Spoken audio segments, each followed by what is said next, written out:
Before I ever ran a casino or got myself blown up, Ace Rothstein was a hell of a handicapper. I can tell you that.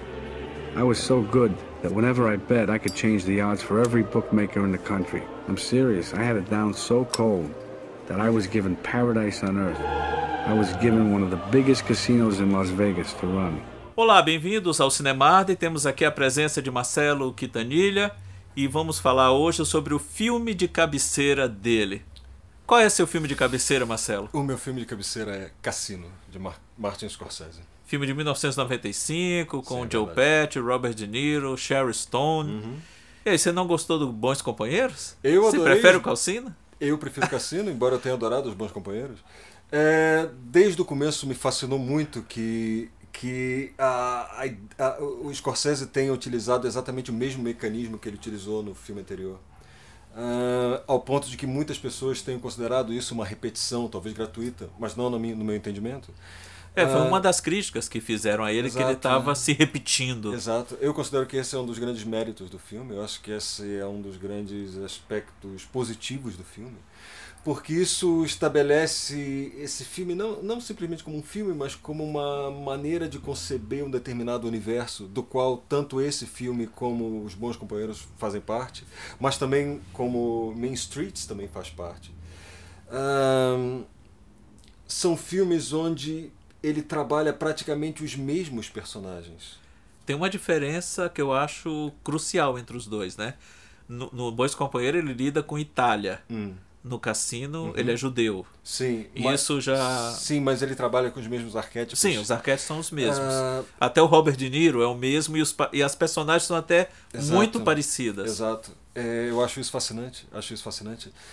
Admiro muito autores que sejam capazes de trabalhar dessa forma, trabalhar com arquétipos e explorar esses arquétipos ao longo de suas obras, ao longo dos anos.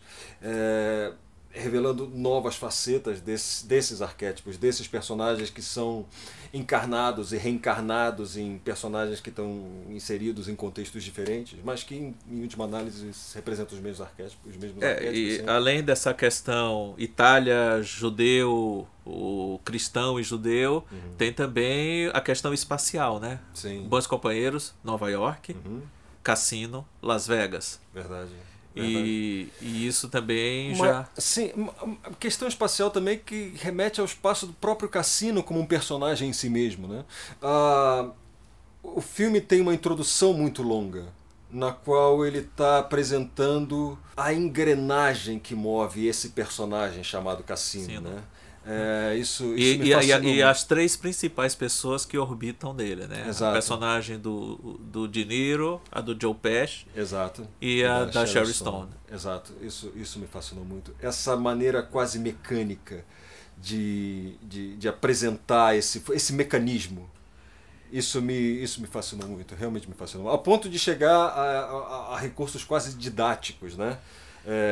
Ao ponto de iluminar determinados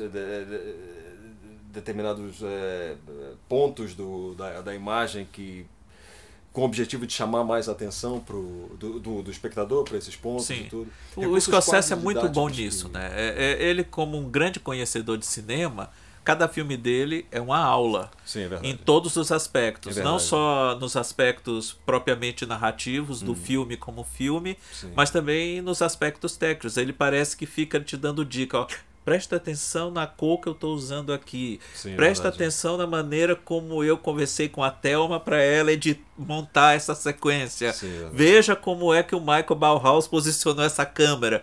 Parece que ele fica... É a mais absoluta. Mas sem ser pedante e sem ser também excessivamente didático, porque isso também incomoda. É uma coisa muito orgânica na obra dele, eu acho. Sim, é que existe aí um elemento que é fundamental para mim e que não todos os autores trabalham da mesma maneira que ele, que é a capacidade que ele tem de colocar a sua linguagem autoral e aquilo que ele pensa como proposta autoral em favor do filme, em favor da obra. Enquanto muitos autores fazem o processo inverso, colocam a obra a serviço de suas pretensas linguagens autorais. De suas personalidades. Exato, que me parece absolutamente execrável. Mas uma coisa que meu pai sempre dizia isso, quem sabe não precisa dizer que sabe. Ou seja, tem tudo a ver com humildade, em última instância.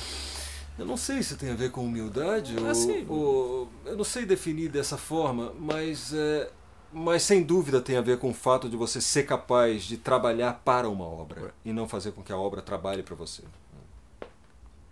que outro aspecto você destacaria no Cassino? A questão da música, naturalmente. Sim. O fato de quase todas as cenas Terem terem música. um movimento e uma música acoplada a elas. Não é à toa que o CD era um CD duplo. verdade, Ou seja, tem muito, incrível. o filme é longo também. O filme é mais longo até do que Os Bons Companheiros. São Sim, 3 sim. horas de filme. Sim. Sim, é incrível, porque músicas que não necessariamente estariam relacionadas com a tensão expressa em determinadas cenas casam com essas cenas de uma maneira magnífica. Parece que foram feitas parece que foram feitos um para o outro ali. Eu acho isso incrível. Acho isso incrível encontrar essa. Porque o que acontece aí é que quando existe essa simbiose,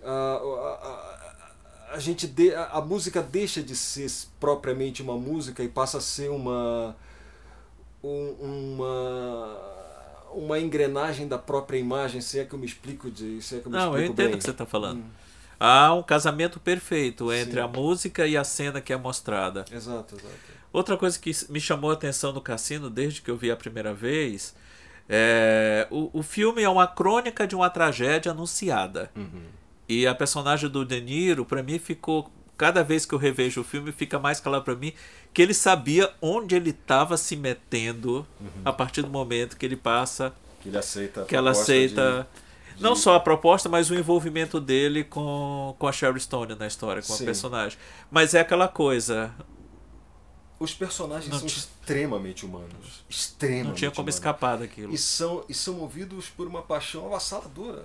Robert De Niro, por mais Frio que ele aparente frio que ser. aparente ser, é um homem absolutamente apaixonado. Absolutamente apaixonado.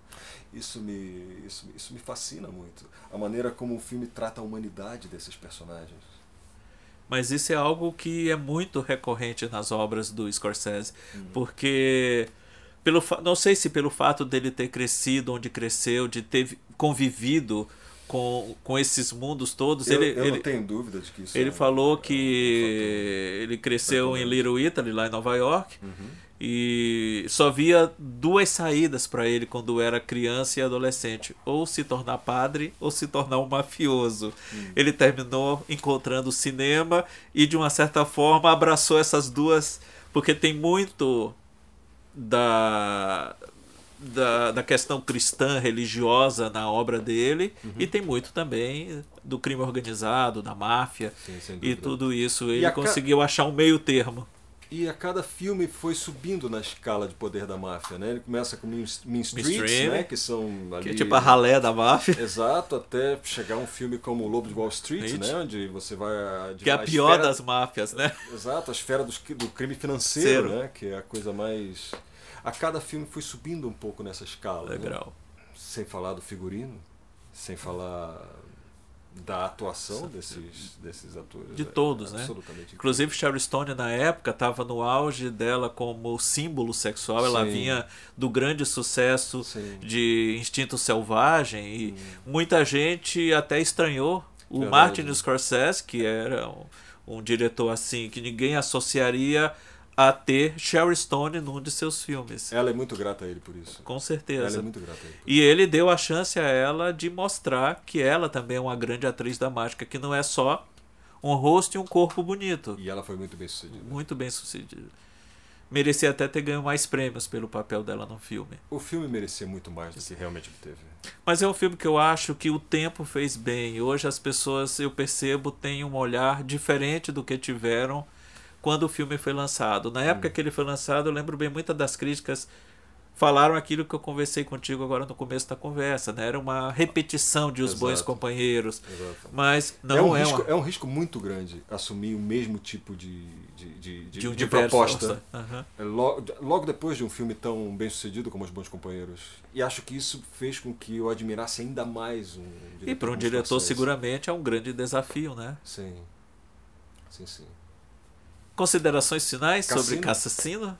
Cassino deve ser assistido já, imediatamente. Por qualquer um. Então é isso. Obrigado, Marcelo. Obrigado a você, Marden. Até o próximo Cinemarden. Tchau.